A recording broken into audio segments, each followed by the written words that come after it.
Hey everybody. It is Liz Gilbert. Hi. I am sitting here, very excited, about to interview the great Mickey Kendall. Just waiting for her to show up. Hi everyone. And I'll just sit here and fiddle with my glasses in the meantime. Hi everybody.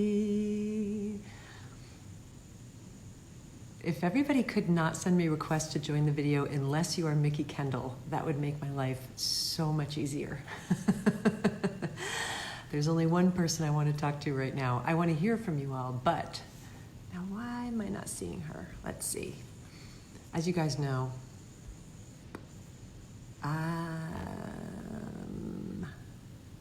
please hold as I solve life live.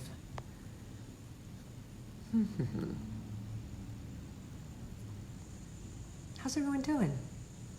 Do you see how incredibly comfortable I am in my discomfort? Let's see. This is the book that we're discussing today, everyone. Mickey Kendall's amazing book, Hood Feminism. It is so very good. Let's see if I can find her. No, I don't want to comment.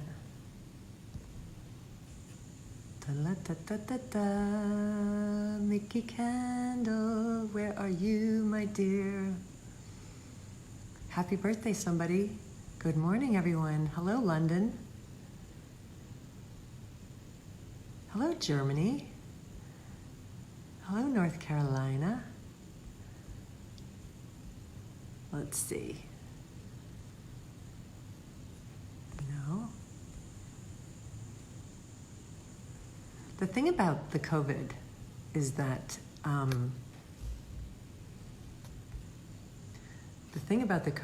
we all had to become our own IT departments. And for some of us, this is more challenging than others. Oh my goodness. Let's see. Hey, Mickey, send a hello if you're watching, if you're tuned in here. Hello, Israel. Hello, Brazil. There she is. Okay, go live with her. We managed it. It's gonna happen.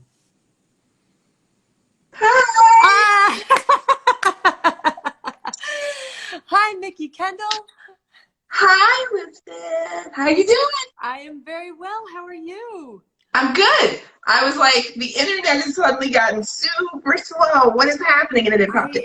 I had the same thing happening on my end. And then because I was born during the Nixon administration, I always assume that it's operator error. No, it's definitely, I was born during Carter, and it's definitely us. See, much better president to be born under, by the way. Oh, man. I'm really sad that I couldn't have seen like a repeat of that time happening right now. Oh, man, just so much to say. First of all, thank you. Welcome. We have people from all over the world on this call. I've been reading as we've been going along. And one of the questions that people were asking when I signed the book, first of all, if you're just tuning in, everyone, this is the great Mickey Kendall. She is a feminist, an activist, a scholar, a powerful, powerful voice, and the author of this beautiful book, Hood Feminism. Look, we'll do double, we'll hit you with a double pile of it. Hood Feminism. Yeah. Notes from the Women That a Movement Forgot, which is all about the women who have been left behind in what we think of as the feminist movement, but a movement that is deeply, deeply flawed, to a point that I did not realize until I read this extraordinary book. And this book has altered my thinking. It has changed my life's priorities. I would say that this is one of the most life-changing books I've ever read. And it's the second time I've read it. I read it last year. I was so excited that you agreed to come on. I just read it again in the last few days. And oh, there's so much to say. So should we just begin? Yes. Yes. I've got like pages of documented questions, and like, this is the kind of book where if you can see how many pages I flagged in the book, it's basically every other page, which it starts to get to the point where you're like, why should I even continue bothering to flag the pages when every single page has significance on it? But I was wondering if we could begin by asking you if you could read from the introduction of Hood Feminism, from pages 10 to 13 of the introduction. I feel like this is a really good start for people who are just joining us. And again, thank you for being here. It's so nice to see you face to face. I'm such a fan. Oh, thank you. I'm such a fan. I really appreciate this. Okay. My pleasure. Serious writer reading face on. Okay. Okay. Become important feminist scholar now, and I will become important public figure. Let's do this. There still might be show tunes. My grandmother remains, despite her futile efforts to make me more ladylike, one of the most feminist women I've ever had the pleasure of knowing. And yet she never would have carried that label, because so much of what feminists had to say of her time was laden with racist and classist assumptions about women like her. She focused on what she could control and was openly disdainful of a lot of feminist rhetoric. But she lived her feminism, and her priorities were in line with womanist views on individual and community health. She taught me that being able to survive, to take care of myself and those I love, was arguably more important than being concerned with respectability. Feminism, as defined by the priorities of white women, hinged on the availability of cheap labor in the home for women of color. Going into a white woman's kitchen did nothing to help other women. Those jobs had always been available, always paid poorly, always been dangerous. Freedom was not to be found in doing the same labor with a thin veneer of access to opportunities that would most likely never come. A better deal for white women could not be, would not be, the road to freedom for black women. She taught me to be critical of any ideology that claimed to know best if those espousing it didn't listen to me about what I wanted, much less needed. She taught me distrust. What progressives who ignore history don't understand is that just like racism is taught, so is distrust. Especially in households like mine, where parents and grandparents who had lived through Jim Crow, COINTELPRO, Reaganomics, and the war on drugs talked to their children early and often about how to stay out of trouble when the cops harassed you, but didn't bother to actually protect and serve when violence broke out between neighbors. Lectures from outsiders on what was wrong with our culture and community weren't what was needed. What we needed was the economic and racial privilege we lacked to be put to work to protect us. Being skeptical of those who promise they care but do nothing to help those who are marginalized is a life skill that can serve you well when your identity makes you a target. There's no magic shield in being middle class that can completely insulate you from the consequences of being in a body that's already been criminalized for existing. There's probably some value in being seen as a good girl and being someone who values fitting in and embracing the status quo. There are rewards, however minor, for those who value being seen as that middle-class model of respectable with no inconvenient rough edges. I've never found my way there, so I won't pretend to be able to detail the value or to judge those who can fit into that mold. I've just accepted that I never will, that I'll probably never even want to cut away the parts of me that protrude in the wrong directions. I like not living up to the expectations of people who don't like me. I enjoy knowing that my choices won't be acceptable to everyone. My feminism doesn't center on those who are comfortable with the status quo, because ultimately that road could never lead to equity for girls like me. When I was a kid, I thought there must be some way I could perform being good, perform being ladylike to the point of being safe from sexism, racism, and other things. After all, my grandmother was so determined to make it stick, it had to mean something. What I discovered was that it offered me absolutely no protection, that people took it as a sign of weakness, and that if I wanted to do more than survive, I had to be able to fight back. Good girls were dainty and quiet and never got their clothes dirty, while bad girls yelled, fought, and could make someone regret hurting them, even if they couldn't always stop it. Trying to be good was boring, frustrating, and at times actively hurtful to my own well-being. Learning to defend myself, to be willing to take the risks of being a bad girl, was a process with a steep learning curve. But like with so many other things, I learned how to stand up even when other people were certain I should be content to sit down. Being good at being bad has been scary, fun, rewarding, and ultimately probably the only path I was ever meant to walk. I learned that being a problem child meant I could be an adult who went her own way and got things done, because I am not so focused on pleasing other people at my own expense. My grandmother was wise for her time, but not necessarily the best judge of what I needed to do. She embraced middle-class ideas of being ladylike because for her, that was a path to relative safety. For me, it just left me unprepared, and I had to learn on the fly from my community how to navigate the world outside the bubble she tried to create for me. I am not ashamed of where I come from. The Hood taught me that feminism isn't just academic theory. It isn't a matter of saying the right words at the right time. Feminism is the work that you do and the people you do it for who matter more than anything else. Thank you so much. I just got full body chills at that last line. I have it written down here too, because it's so instructive. Feminism is the work that you do and the people you do it for who matter more than anyone else. How come I didn't know that? You know, how come I didn't know that? I think of myself as progressive. I think of myself as, it was such an awakening to hear that line. And it's not how feminism has been traditionally defined. And it makes me feel like everything about the way we think of women's work for other women has to be completely and radically transformed, which is, of course, what your book is entirely about. Well, and part of it is that we sort of get hung up weirdly in, I'll say girl boss. It isn't just girl boss, but like the girl power to girl boss to being a CEO kind of a thing, where we got so focused on getting power that we forgot what the power was supposed to be for. Someone said, please read that line one more time. So I'm going to say it one more time. Feminism is the work that you do and the people you do it for, who else?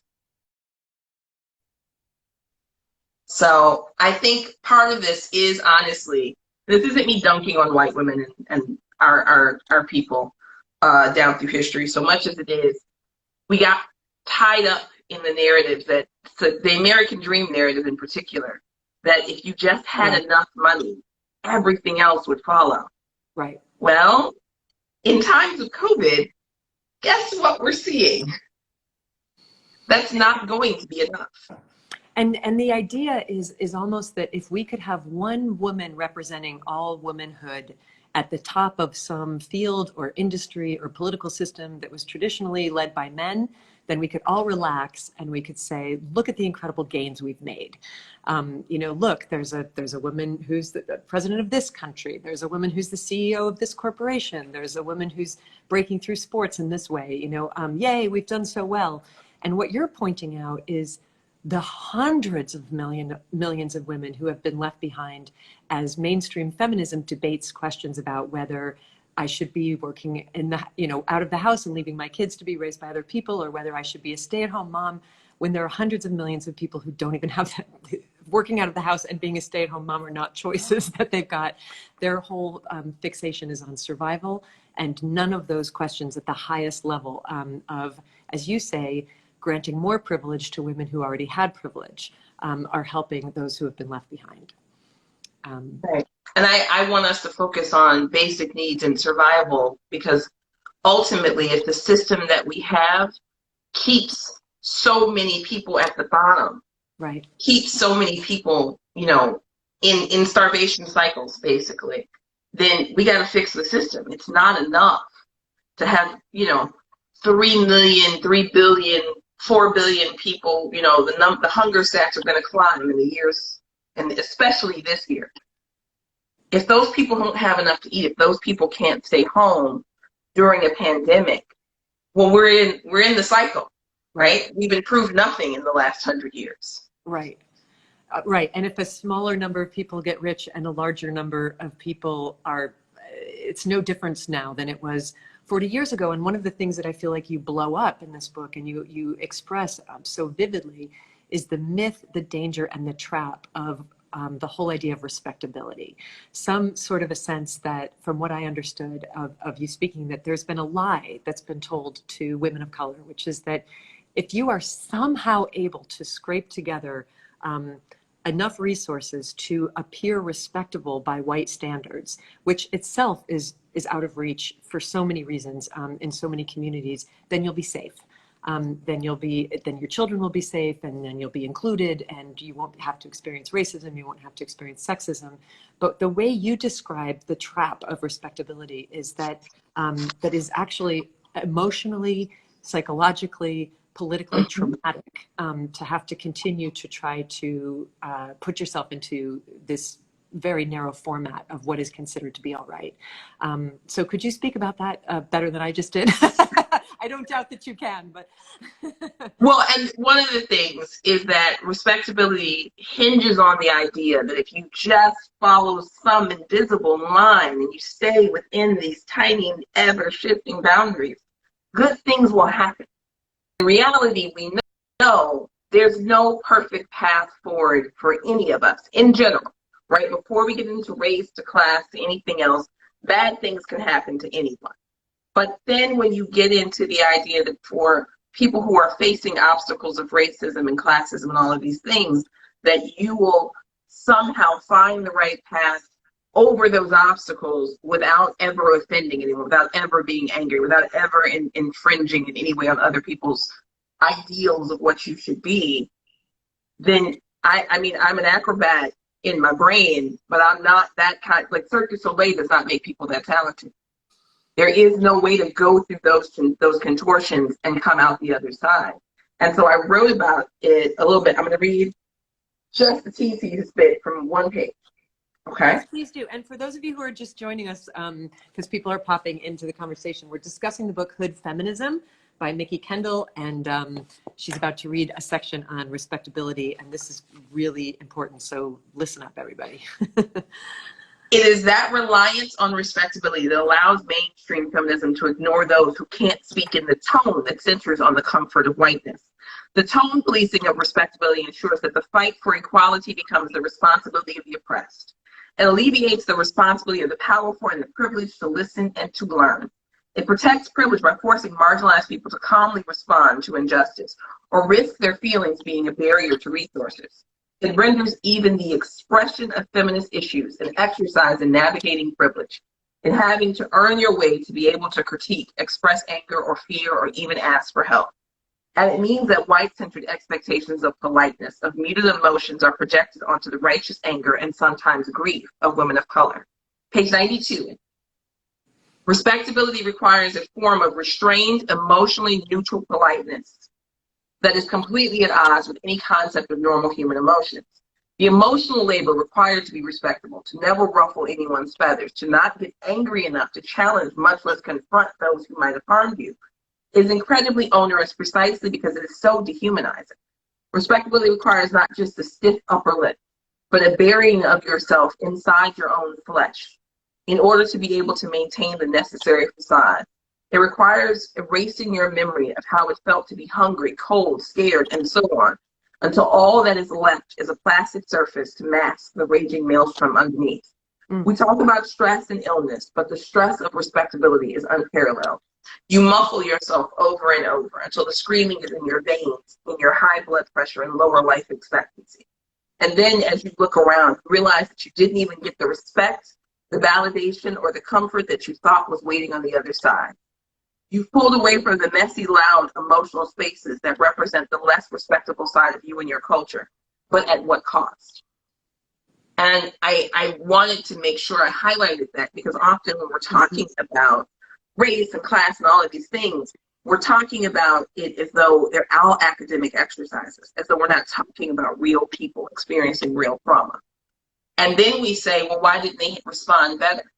No one in the history of humanity has ever responded well to trauma. Let us just get that out of the way. None of us respond well when we're hurt. That's why we have panic and fear and fight and flight responses, because you're not supposed to respond to pain calmly. You're not supposed to be hurt and then make other people feel better. You're supposed to be able to get hurt and be able to seek help, be able to tend to your own wounds or have someone help you tend to your wounds. And even if these wounds are not physical, even if they're not immediately visual, emotional wounds that go untreated still can fester. We can still see people essentially bleeding out inside themselves from the pain that racism and other bigotry inflicts. And then we say, well, you're not making good choices. Well, you don't have any good choices to make. There's no good choices in the torture chamber. There's just pain.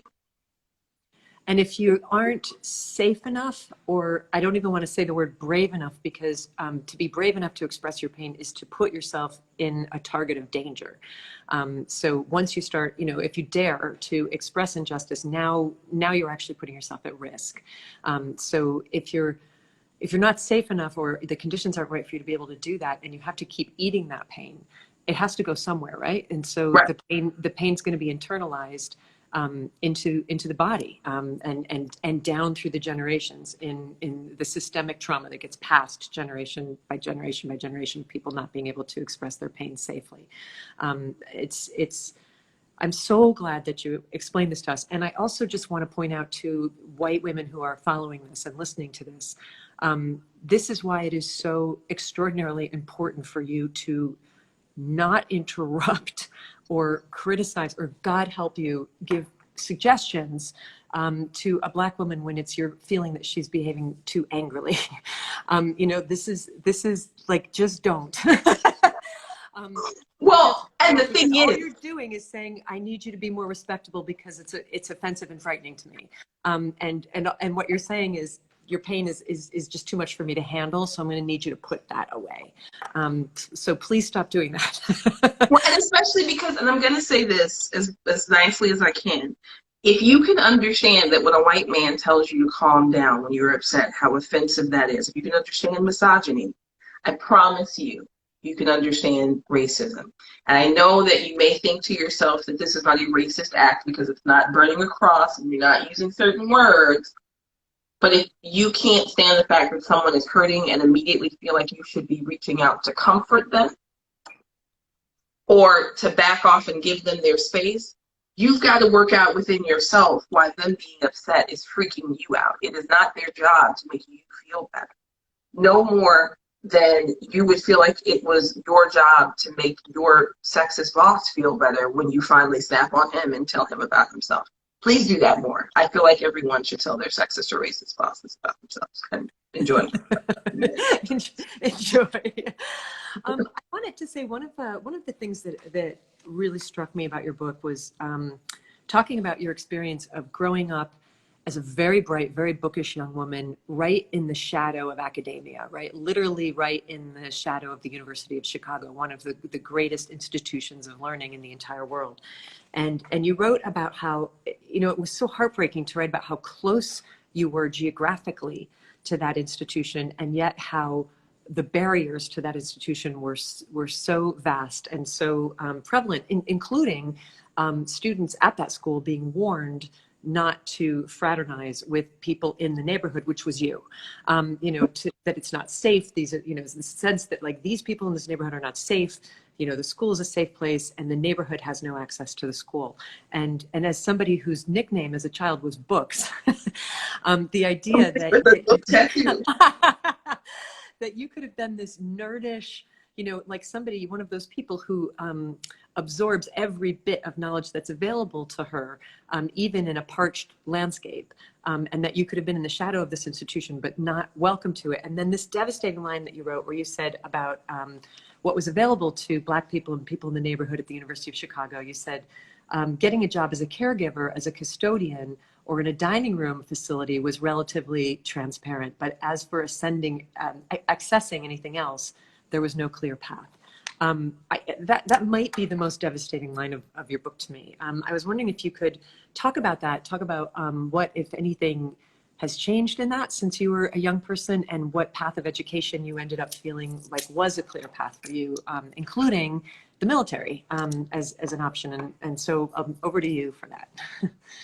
So one of the things, college is expensive in general. University of Chicago's tuition is the equivalent right now, I would say, of a middle-class salary.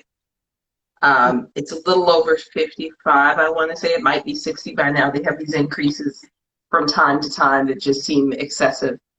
And so one of the things about it, I'm sorry, I just realized we have the same cups, except I have the little round ones. Ah! Sorry. These are the important things in COVID conversations, like, yes. What books do you have on your shelf? What sort of eyewear do you have? Anyway, go on with your conversation about the University of Chicago. And so, even when it came time to talk about going to college, right? I graduated from high school when I was 16. And we were having the college conversations and college applications conversations at school. And my guidance counselor, I said something about University of Chicago, and my guidance counselor essentially looked at me and said, unless you have very wealthy relatives or you can get a really good scholarship, it's just not reasonable. And I had neither of these things, we'll put it that way. I did get into some schools, but at 16, another barrier to me going to college was that no one wanted a 16-year-old in their dorms. No sane, reasonable institution really wanted to deal with 16-year-old girl, college dorms, no parental supervision. It was the 90s, but it wasn't that much of the 90s. And so I got a job at a mall and I tried to figure out what I wanted to do. I wasn't gung-ho to stay at home and go to college. I wasn't gung-ho to go and live in whatever weird construction we could have come up with. And meanwhile, I was going back and forth. I was all over the campus. I was all over all these other campuses. And ultimately, I joined the military because the recruiter that came to my mall job, I had a job in a mall, mentioned that you could get 4 years tuition free at any state school. And the state school I had by that point settled on was University of Illinois. But University of Illinois was also still, even though it was far cheaper, it was also still more expensive than I reasonably thought I could afford or that my parents would be able to pay for, my family would be able to pay for. So I joined the military, and it was great. And then it was not great because I blew out my leg and I got a medical discharge and a bunch of other stuff. But along the way, I started to understand, just because I went to Germany and all these other places, that in other countries, college did not require this sacrifice. There was not the same barrier, even though Cambridge and Oxford are so famous and you really have to study and all of these things. Finding out how much we spend on college access versus literally everywhere else, where even right now, a top tier school in England costs less than a state school in America. I started to really understand that there was a lot of pitfalls along the way, that the only way to do this was what I was already doing, was not just the GI Bill, but use what my state has, which is called the Illinois Veterans Grant, which is what meant I could go to school for free, get my bachelor's for free. Even with that, I still accrued some debt in undergrad. But University of Chicago at that point, they were not interested in being part of any of the veterans programs that have since come into play in private institutions. A lot of private schools, really until the second version of the GI Bill, the most recent post 9/11 GI Bill, weren't interested in having veterans on their campus who weren't already wealthy, who weren't already connected, who weren't already... Sure, there were some scholarships, sure, you could find some things, but overwhelmingly, a top-tier education is simply not available even after you have served. And it's not that I think veterans should be on some higher priority than any other student, but we can't say as a culture that we want people to be educated and contribute and then say, if you're poor, good luck.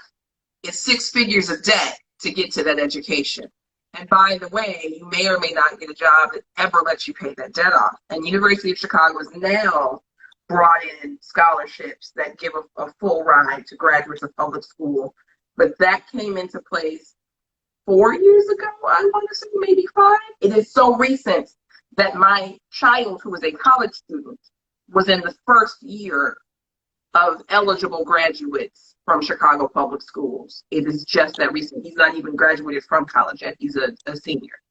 Right. So we can't, I often feel like when people talk about the academy and everything attached to it, you can't be in an ivory tower and make decisions for people which you won't even open the door for. Right. And expect them to listen to you or believe that you care about them, because there's no evidence that you care about their future. Right. And when you said that, so what comes out of that ivory tower is policy, and future leadership, business leaders, political leaders, and feminist thinkers, and you know, all of it's coming out of that academy. And as you said, so many feminist texts were clearly written about girls like me instead of by girls like me. I wanted to ask you what, when you spoke about, by the way, everybody, if you're just joining us, we're talking about this extraordinary book, Hood Feminism, by the great Mickey Kendall. So you've written the book that wasn't available for you when you were, yes. And I wondered what the reaction has been within mainstream feminism. And I also had a question: is it fair to just call mainstream feminism white feminism? Because I feel like, is that what it really is? Because it feels like it. Honestly, yes. And I waver slightly, because I will say that for low-income white women, I know low-income white people get hit with the racist tag a lot, and I'm not saying that there are no racists in lower-income circles, but in my experience, the most bigotry has not come from the people with the least money. They don't have the power, financial or otherwise. They can benefit from white privilege to some degree, but by and large, they are not insulated enough to enact oppression in any major structural way. And so, but yeah, it is basically mainstream feminism is in conversation with itself about the things that I say. The best reception has largely come from people who we are often told do not read, right? Hairdressers, sports figures, barbershops, singers, the people who we will say aren't interested in learning or don't want to learn are saying, this I can understand. Because I always felt really uncomfortable with the idea that you needed a master's degree to understand the texts that were supposed to be talking about people who didn't have the same access to education. I didn't write this to academics in the sense that it was about their respect or their response so much as it was for people who are finding these texts. I wanted them to feel like they had a voice in this place, that the people in this place in writing policy and whatever would not be able to say that they didn't have a way to speak for themselves. Right? I don't expect this to be the last book like this. I expect it to be criticized. I expect more people to write more books like this, hopefully, because fundamentally in that place where there are women like me, there are also trans women, there are women who have different experiences, who are indigenous, who are all in these other places that they go that I don't, right? Identities I do not inhabit. And their voices matter. Their experiences and their needs matter. And we're not currently in the body of feminist lit really creating a lot of space for us to listen, to hear from people who we want to then say, well, this is what will help you. Right. Let me write policy for you. Right. And this shows up a lot, especially when it comes to policy around hunger and food and that kind of thing, because people who've never been hungry really will write a food stamp budget that works out to $1.57 a meal, $1.67 a meal, and then they don't understand why that's not enough. In addition to maybe suggesting that you should be pulling yourself up by your bootstraps and making better choices. And I'm going to point out one more time that the only thing you can pull up by a bootstrap is a boot. You can't even pull your own foot up by it. You can pick up shoes. You said something so moving in this book about how consistently the most generous people are those who have the least. This has also been my experience in life. I've been around people who have a very great deal and who are terrified of giving. Terrified of giving, terrified of sharing, terrified that anybody else's gain is their loss. I mean, there's a real toxic capitalism at play in a lot of people where there's a sense that there's a terrible sense of loss of privilege, and if I give, if anybody else gets anything, then I lose. Whereas everyone who's ever ridden the subway has seen this. In New York City, I've seen this again and again and again, that when homeless people are begging in the subway, it is people of color who are giving them money. It is people who don't look like they have a lot of money who are giving them money. It's the guy in the suit who's turning his face away in contempt. And I think so much of that is about the person of color, the person who doesn't have much, recognizing how thin the line is between having a home and not having a home, how easily this could be you, how close they're living to the bone, a real empathic understanding of what hunger feels like, what poverty feels like, what eviction feels like. Hunger, eviction, poverty, education, housing, gun violence, all of these get their own chapter in your book as issues that need to be put at the forefront of any conversation about helping women. And yet, this lack of generosity that I see is so prevalent in this culture. It's taught, it's fetishized, it's now embodied by the person currently sitting in the White House. It's a it's a disease of its own. And I wondered if you would speak about what you think the definition of generosity is, what your experience is with it, and what you think has happened to poison the groundwater where so many people simply cannot access that in themselves, not even to have the generosity to listen to somebody with a different voice than theirs. So I will say this, that in a curious way, greed, like extreme wealth, is really a hoarding disorder. Yeah. And we don't talk about it as a hoarding disorder, but there's not really a reason to have $900 billion or $90 billion or whatever. Materially, your life is no better or worse, and your access to whatever is no better or worse at 100 million, right? And this is still a crazy high number, as it might be at 1 billion. And never mind when we get into the other more esoteric numbers. And fundamentally, we've now reached a place where everyone is sort of playing hungry hippo with resources. And I got to get the most. And then when you say, well, what are you going to do with it? They've never thought that far. They're so locked into the competition. And we've seen it sold to America, and not just America, but especially, I'm going to use America for this part of the example. When Ronald Reagan had that whole welfare queen narrative, right? And he told people about this woman in Chicago, and she's doing all of these things, and he paints this image of someone living high off the hog of your tax dollars. It was all a shill to cover the fact that your tax dollars really aren't going back to you. And they're not being stolen by this, mythical woman who, side note, the woman that story is based on was a white woman who was a con artist who committed a host of crimes having nothing to do with welfare. As well as that, her name is Linda Taylor. There's a whole book about her. You can read it. It's fascinating. But she's not a person. It's the most outlier of outliers. It's like saying that you're going to base policy on Ted Bundy. Right? I'm going to base my policies around a serial killer. That doesn't make any sense. And so, really, though, it's the 3-card Monte game, because the people who tell you the most that being generous to your neighbors is bad for you are the people we just saw get rich in the middle of a pandemic.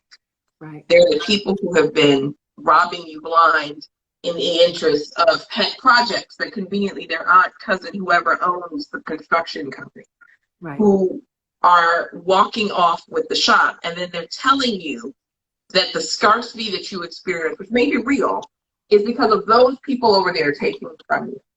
And it's the best misdirection. It's a con. And so then when you say, well, I'm not going to give homeless people this money. I don't want people to have on food stamps to have more than I do.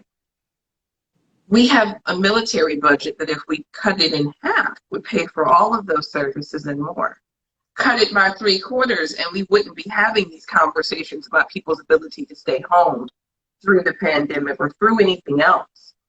You quite literally are paying tax dollars in to get nothing back. And the fine example of that came out when they told you that the federal stockpile didn't belong to the people who paid for it. Right? And so we think somehow that the lack we experience is about our neighbor.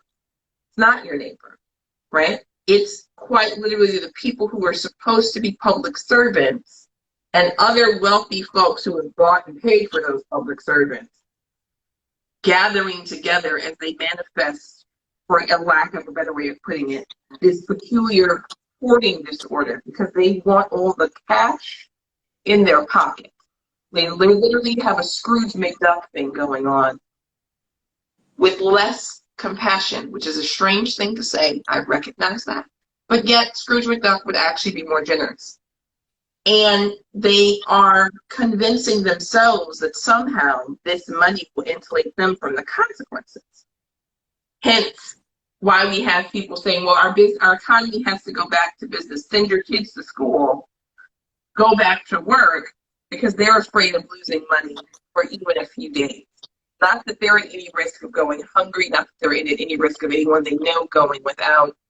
You really don't need 7 yachts or whatever else we've seen, but they're so busy playing the game with each other that every time you hear you shouldn't give money, that those people are taking from you, what you should think is the person saying this to me has their hand in my pocket. They're currently robbing me blind, and they're doing the equivalent of picking my pocket and saying, that guy over there took it. it's an actual, yeah, the hustle is really masterful. Yeah. And it works. I think it's always worked in America because of America's delusional adolescent fantasy that everybody can get rich. And part of the reason that I think people are so unwilling to bring in any program that might look like socialism, that might look like social democracy, is because anytime the taxes go up, even people who don't pay high taxes don't want taxes going up because they still have a plan that someday they're going to get rich. And when that day comes, they don't want to give up their taxes. And it's this mystery about, but this would benefit you now. But the thought is like someday, what is it? I can't remember who it was that said America is a country filled with temporarily embarrassed future millionaires. Like everyone has got some dream that like, one of these days they're going to hit it and then they're going to be a millionaire. They don't want anyone taking their tax money then. So even people who it would really benefit to change the tax laws won't get behind it because of this this dream that we've been fed that seems to really keep people in their lane of poverty. The streets are paved with gold, the land of milk and honey. And meanwhile, I'm going to point out that when COVID hit and beyond, the people you needed the most weren't the millionaires. The people you needed the most brought you groceries. Right. They drove trucks. They worked in stores. They delivered food. Those folks deserve to have enough to live on. And you can't run a city. This is my house city on the hill point out. We don't yet live in the age of the Jetsons, but if we did, you should think about what was below the clouds on the Jetsons cartoons, right? And why there was only a few people up there and why they needed robots. Because what we think we're going to have as a future and what we are actually having, it really right now we look more like this ends in Snowpiercer than the Jetsons. Right.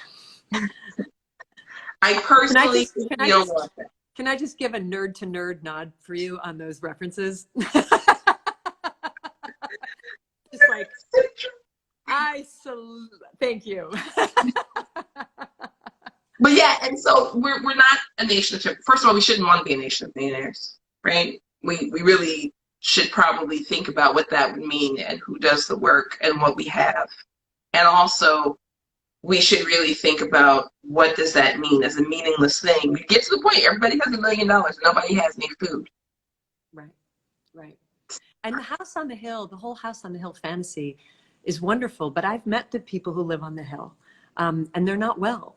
You know, they're not well. They cannot get through the day or the night without medication, and I'm not dissing medication. I'm just saying if your plan is that you're going to be relaxed and happy once you have the house on the hill, I have terrible news for you, that it doesn't seem to work because those people are stressed as fuck, and they're terrified, and they're sleeping with guns under their pillows, and they don't know how to connect. You know, what I always want to say when I encounter people like that is like, let me come and show you some stuff you could get involved with that is going to make you feel your heart in such a way and feel your humanity in such a way that you're not going to need these barriers anymore. You know, like, let me introduce you to some people who are going to inspire you so much that you're going to want to be part of their lives, that you're not going to see them as a problem. You're going to see them as a gift of untapped resources that you want to be part of, a transformation that you want to join. But instead, there's a sense of barricading yourself in that house on the hill and making sure that whatever else happens, nobody comes and takes yours. I always think that whenever you see stories set in the house on the hill, they're usually murder mysteries. Right. It's not a rom-com in the house on the hill. It's a horror movie. It's a murder. It's a horror movie, which is the truth.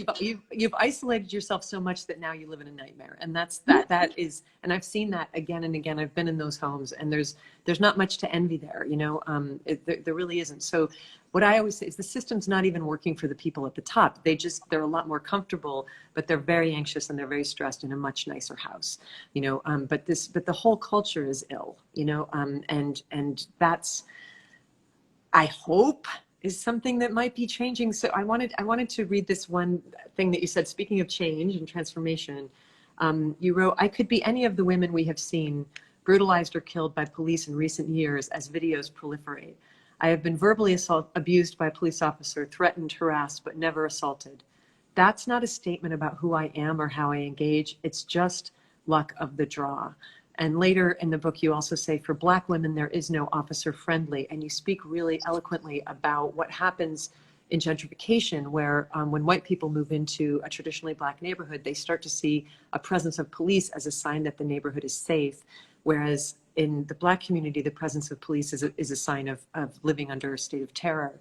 And I'm just wondering, in this very moment, you wrote this book obviously before this extraordinary moment that's happening in American history right now. And again, for those of you who are just joining us, I just can't push it enough. This is an amazing book called Hood Feminism by the great Mickey Kendall. She's got her copy. I've got my copy. I hope you get your copy. Of course, I have to ask you what your thoughts are personally, politically, about what's happening right now, and also what your hopes and fears are about the current movement. And do you think this is unlike anything we have ever seen? So a couple things. I'm going to point out that right now it appears that part of what happened to Breonna Taylor in Kentucky, she was the EMT killed in her home by a no-knock warrant wielded by police officers with dubious reasons to be there. She was in the area that is currently under gentrification. And we have to think, when we talk about this, that the police are not going to be any kinder in areas under gentrification to the next wave of people. You move all the Black people and brown people out, and you still have a problem, because rich people are still trying to get richer at the expense of other people. And I'm going to remind everyone of the French Revolution and the conditions that led to it, and the Russian Revolution and all the other revolutions. Because what happens before is what, in some respects, is happening here and now. Right. Massive wealth inequality, oppressive systems, abuse of power, and what you get is a population that has been told that their choices are death, fast or slow. That's it, right? And then you say to them, how dare you be upset about it? It's the most illogical thing I've ever seen. So if you want me to be upset about a Target or a Wendy's or whatever, I'm going to look at you and say, well, no one died. That's point A. Point B, yes, this is new in American history, kind of, again, because we don't really teach American history accurately. So I'm going to tell you, surprise, slavery was going to end before the Civil War regardless. The Civil War happens because politicians were trying to avoid the war. They didn't succeed. But America had over 100 slave revolutions. We have seen labor riots in America. We have seen civil rights movement. We've seen all of these things. You know why that happens over and over again in human history? Because ultimately humans get tired of being backed into a corner. Yeah. They do not respond well to oppression. Okay? And sometimes I know people like to think that oppression could end if people would just act nicely. If you can find me a moment in human history where oppression ended because people asked nicely, I am right here waiting to hear from you. However, I wrote an entire other book called Amazon's Abolitionists and Activists that talks a lot about the history of women fighting for their rights, and along the way, people fighting for their rights. And I'm going to tell you, and that's a graphic novel, so like there's pretty pictures even.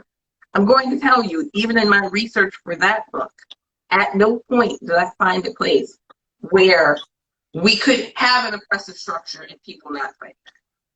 The difference here and now is that we would like to pretend that we're going to be on the right side of history at some other point. Whoever you are in this moment is who you would have been then, is who you are going to be going forward. So you have a place to make a choice, right? Could we avoid things getting really bad and the guillotines, metaphorical or otherwise?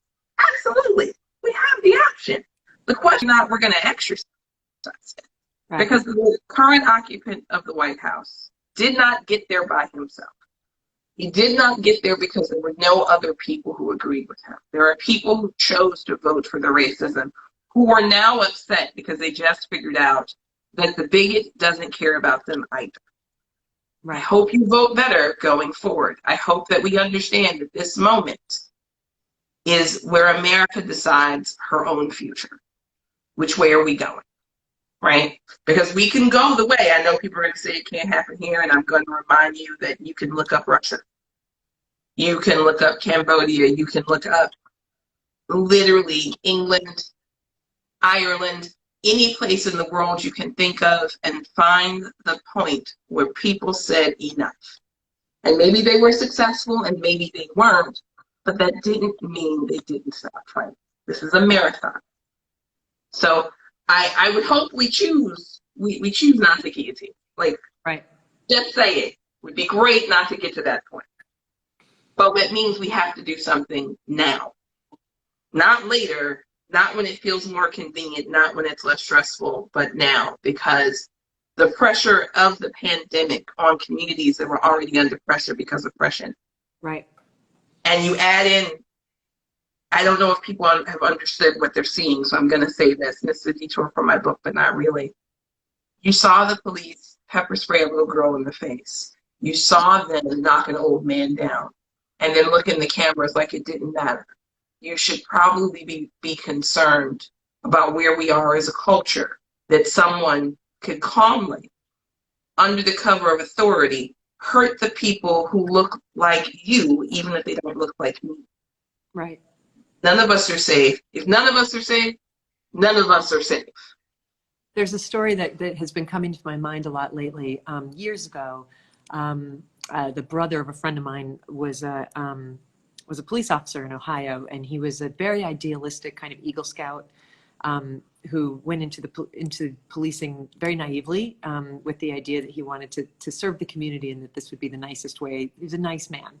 And he was very young. He was the youngest guy in the force. And 3 years into, and it's a small town in Ohio, 3 years into his service on the force, he confessed to me in tears. He said, I just don't know what to do. He said, I have never met in my 3 years policing in this town, I have never encountered a criminal who terrifies me as much as my fellow police officers. He said, I'm afraid of them. I'm afraid of them. He's like, these guys are bad men. They are criminals. They're violent. They doctor evidence. They're racist. They steal. They lie. They're abusive. And he was the youngest guy in the force. And there were two sort of good guys. And then there were 15. It was a gang, basically. And he's like, I literally don't know what, he's like, I don't know how to handle this. He's like, I'm frightened for my life, and I'm a police officer in uniform. So if you think that this is only, if you think that you're safe from this problem, you're not. And as you were talking, I was remembering too, that I remember being astonished when I stumbled upon a document years ago. I was researching something else, but I stumbled on a document that was transcripts of debates in Parliament in 1772 that were happening in England, where half of the people in Parliament were saying, if you don't start giving rights to these people over in the United States, we're going to end up in a war with them because they're not going to tolerate this and they don't deserve to be treated as badly as we're treating them. And the other half were saying, show them the boot, like we need to put they're being disobedient, we need to come down on the hammer them even more. So I had never realized that there was even a debate going on then. It seems like all of history is sort of this debate between, you have to start giving people what they deserve to be fully enfranchised members of society, or else it's just not right. You just have to. And another section who's like, put them in a pen and control them. And if they act up, then come down on them even harder. It's an ancient debate. And I feel like as you do, that we're standing at the crossroads of it. And I'm wondering, do you have hopeful moments? I'm begging you to say yes for my own. Don't give any here's answer the thing. Your own truth, but it's not that I don't have hopeful moments. Let me clarify. I feel like we're at a pivotal point and we have all the tools we need to get it right. And I hope that we get it right. There's a video, I think it was at the White House. A Black boy is at the barricades and he comes across and he starts to go down on his hands and knees. And the cops are coming and they're gonna hit him. And I saw a young white woman run around in front of him and put her body between them and stand there. And the cops got confused, right? What do we do? Because we can get away with this, but we might not get away with that. And I saw other people imitate it. So the kids are giving me lots of hope. The kids are all right.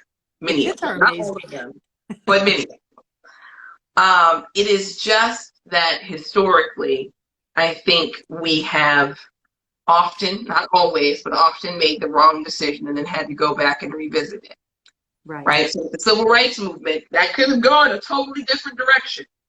It was headed that way, right? I know people think of Watts and other things as bad, but what politicians in the moment saw was that people were fed up and we could have war or we could make some progress. Did we make enough progress is a separate conversation, but they chose to make progress. This is a place where we can choose to make progress, and I hope that we do. It's just that there's currently a bloated tick making decisions, and I would like us to stop letting it make decisions and choose something else as a leadership situation. Yeah. And so that's where I have hope, but I have concerns, right? Well, you have reason to, because historically thinking come in, but yeah, historically power doesn't give itself over very lightly. Exactly.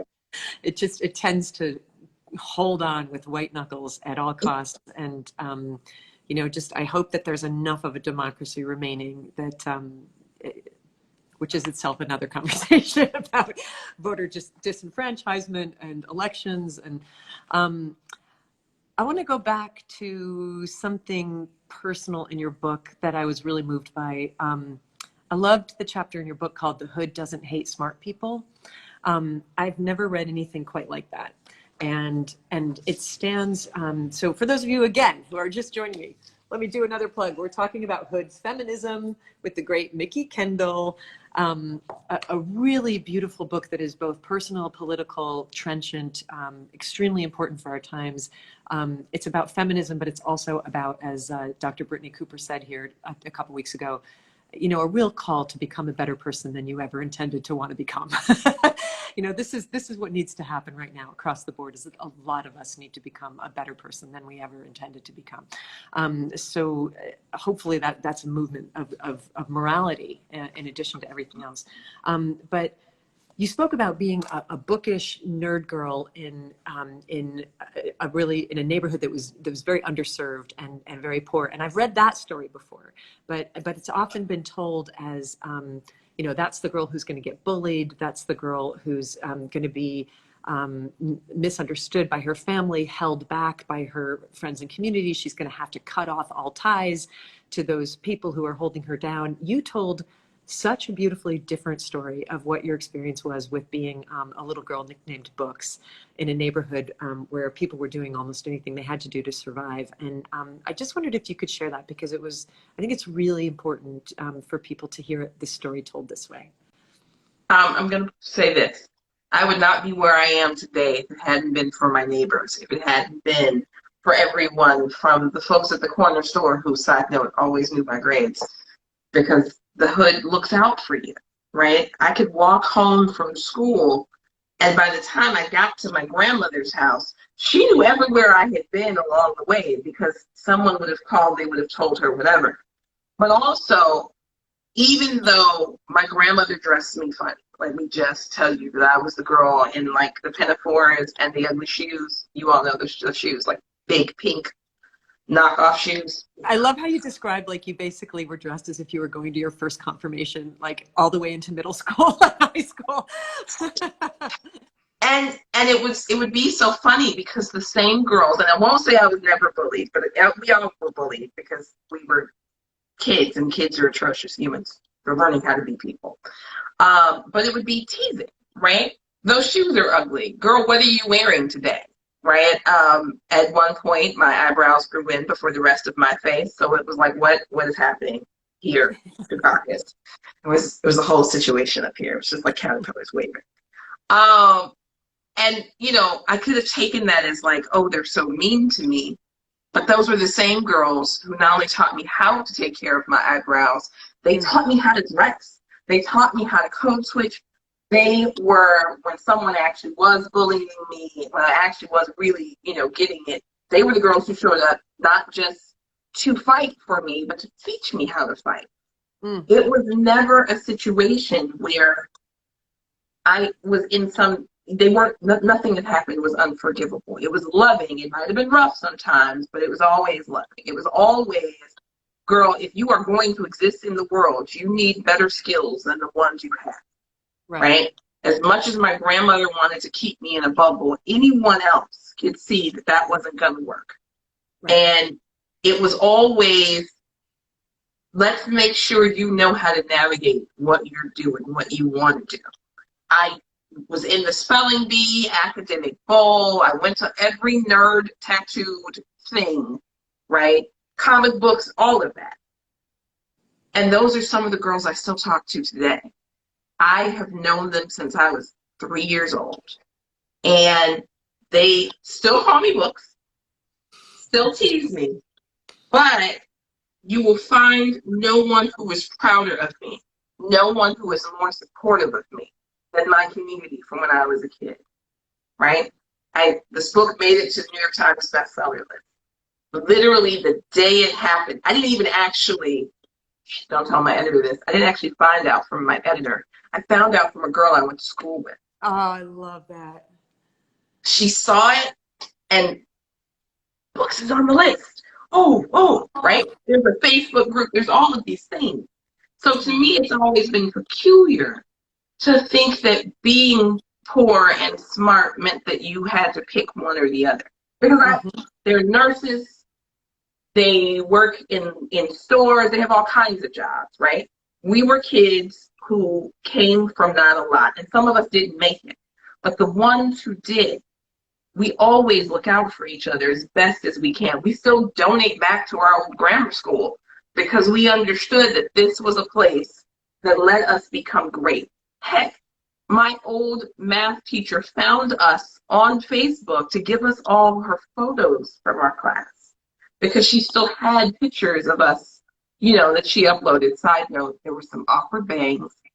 We're never going to talk about those ever again. I may ask you to just silently slide me a picture of that later, but go ahead. But this was the thing. Yeah. Yes, we were poor. Yes, we didn't have much. Yes, there was guns and drugs and all of these things on the periphery because that is poverty in America. But we also were loved. We were supported as best as they could. Right. We were taught that we were going to have to work twice as hard to get half as far, yes, but also that we had to work together, that the enemy was outside, so to speak, not inside. And the enemy wasn't even a person. It was racism. It was poverty. It was all of these things. And you can't fight those major things by yourself. And it was wonderful for me as a person to, even now, to look back and think about how different it might have been if I hadn't had that. How I really might have slipped between the cracks, because the kids who don't slip between the cracks, the kids who make it, and I'm one of many, right? We don't make it by ourselves. We don't make it because we're exceptional. We make it because the community helps us, and the community tries to help all of us. But no community lacking resources can get every kid what they need, but they can push as many forward as possible. There's a line that I love where you said, "No one was coming to save us but us." Yes. And that, like the way you just described it, just feels like it's the embodiment of that. We're running out of time. We're about to wrap up, but I wanted to, speaking of people coming for each other, and not in a negative way, like coming for each other, showing up for each other is probably a better way to say it. The last chapter of your book is about allyship, being an ally versus being an accomplice. And I wondered if you could describe what the difference is in your mind between being an ally and being an accomplice. I have a feeling that scene that you just described of the young white girl putting her body between a young black man and the police is probably much more accomplice than ally. That's definitely not optical allyship. That is like boots on the ground allyship. But I wondered if you could describe what you think of as the difference, and then I've got one more question for you before we wrap up.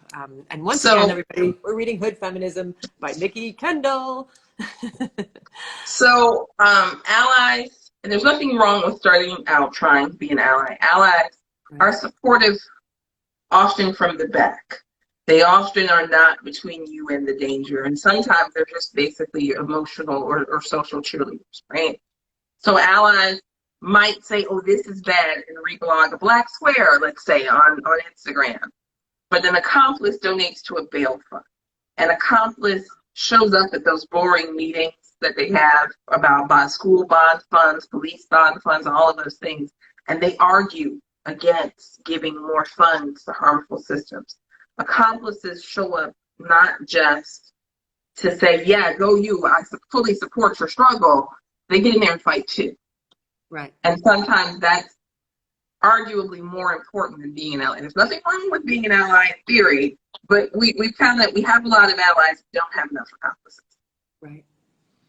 Okay, so if you were going to give some action items that a person who likes to define herself as an ally and is interested in moving into the role of accomplice, what might some of those action items be, both on the personal level, on the political level? That would be amazing if you could offer some of that. So let's say you are in an area where there is currently a conversation happening about police in your schools. You don't want cops in your schools. They don't make anyone safer. And in case you think that somehow they will protect your kids in a moment of gun violence, I hereby refer you to the officer at Parkland when the school shooting happened in Parkland, Florida, who waited outside until the shooting stopped and then went in. So you're not doing anyone any favors by advocating for more cops in schools. Let's start there. On a mundane, petty personal level, it could be as simple as speaking up when you see that Bob in accounting is consistently being racist to your coworker. It could be speaking up about that teacher at the school. It could be, mutual aid funds, donating to bail funds, talking to Aunt Susan over that raisin-laden potato salad about her behavior and how she talks about people. On a more structural level, you should be asking politicians who want your vote what they're doing about these issues, right? Ranging from hunger to housing to homelessness to whatever, and pushing them to do the right thing, not just to do the thing that said, because they're going to tell you something about the middle class. Side note, all of America is not middle class. So they're going to tell you, well, for our middle class voters, we're going to blah, blah, blah. Ask them what they're doing for poor people. And ask them to make sure that poor people have their basic needs met, right? And I say that way specifically because they're going to listen to you more than they're going to listen to poor people. It might mean that your property taxes go up a whole $100 a year. But if your property taxes going up a whole $100 per year means all the kids in your district get to eat breakfast and lunch at school, I feel like that's a pretty good trade, personally. Yeah. You could maybe also push them, to do things like defund the police. I know someone's going to say, but we need officers for whatever. I'm going to tell you to go look at your school, your local budget, right? Your school budget and your police budgets and whatever other budgets for your area. And then look at that percentage and think about where that money could be better spent on the community. Because crime prevention in America never comes from giving cops more money. Right. You know what it actually comes from? After school programs, violence intervention programs. If you want to make the world a better place, you have to put resources toward making things better for people with the least. Right. Crime is often the product of scarcity, not of just some willful decision, right? People have to eat. Survival logic is very different than the logic you have when your basic needs are met and now you want to move forward. I just wrote all that down. If it looked like I wasn't paying attention, it was only that I was writing notes of, what I have to do going forward. And I will. And I think, I hope a lot of us will.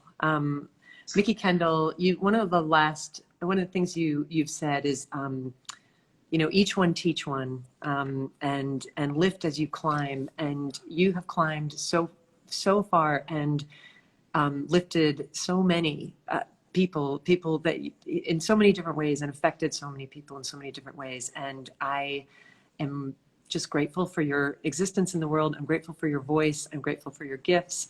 And I'm really grateful that you took this time to speak with us today. Thank you so much for having me on. I really appreciate you boosting this. This is really using your platform for hopefully the greater good.